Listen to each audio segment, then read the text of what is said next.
C'est l'heure du rendez-vous avec vos experts Serre France Maine-et-Loire sur Oxygène Radio.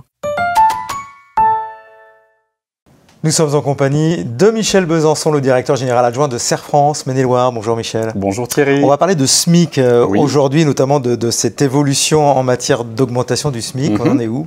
Alors effectivement, à la surprise, non pas générale, mais quand même, c'est peu habituel qu'il y ait des revalorisations de SMIC déjà aux dates prévues, et encore moins aux dates non prévues. Donc là, on a une augmentation du SMIC qui est prévue au 1er octobre, ce qui n'est pas une date commune.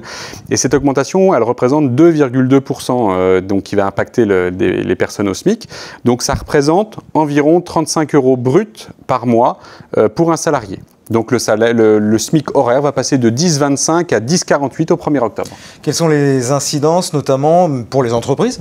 Alors les incidences sont nombreuses, évidemment elles sont d'ordre financier, puisque si je prends un calcul pour une entreprise qui a une dizaine de salariés au SMIC, évidemment il y a les 35 € par mois x 12 ou x 13 si on a 13 mois dans une convention collective par exemple, et puis ensuite on a les charges sociales qui sont corrélées. Alors l'avantage sur ce qu'on appelle bas salaire, on a des exonérations importantes, mais malgré tout, on arrive à une augmentation significative. On a fait un calcul, 10 salariés sur une année entière, c'est sur 12 mois, ça représente à peu près 5 000 €, donc ça a un coût. Et puis ça a d'autres conséquences quand même.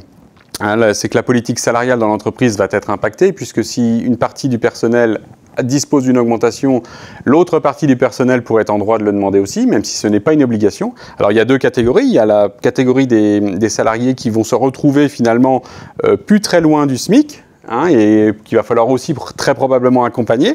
Et puis les autres catégories qui pourraient être en droit de dire nous aussi on a besoin d'augmentation, puisque cette augmentation du SMIC intervient de manière mécanique liée à l'inflation que l'on constate, et donc tous les salariés sont impactés par l'inflation. Alors, hausse des salaires, hausse du SMIC, hausse en ce moment des matières premières. Oui. Bien sûr, il va y avoir d'autres incidences, d'autres conséquences. Voilà, la conséquence inévitable, c'est que, alors c'est un cercle soit vertueux, soit vicieux, c'est qu'effectivement, hausse des matières premières, hausse du coût de la main-d'œuvre, forcément toutes les prestations ou les biens qui sont corrélés par ces deux éléments vont progresser pour pouvoir conserver les marges, et donc on va avoir une élévation des prix, c'est ce qu'on constate de plus en plus.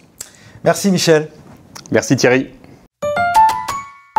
C'est l'heure du rendez-vous avec vos experts Serre France Maine-et-Loire sur Oxygène Radio.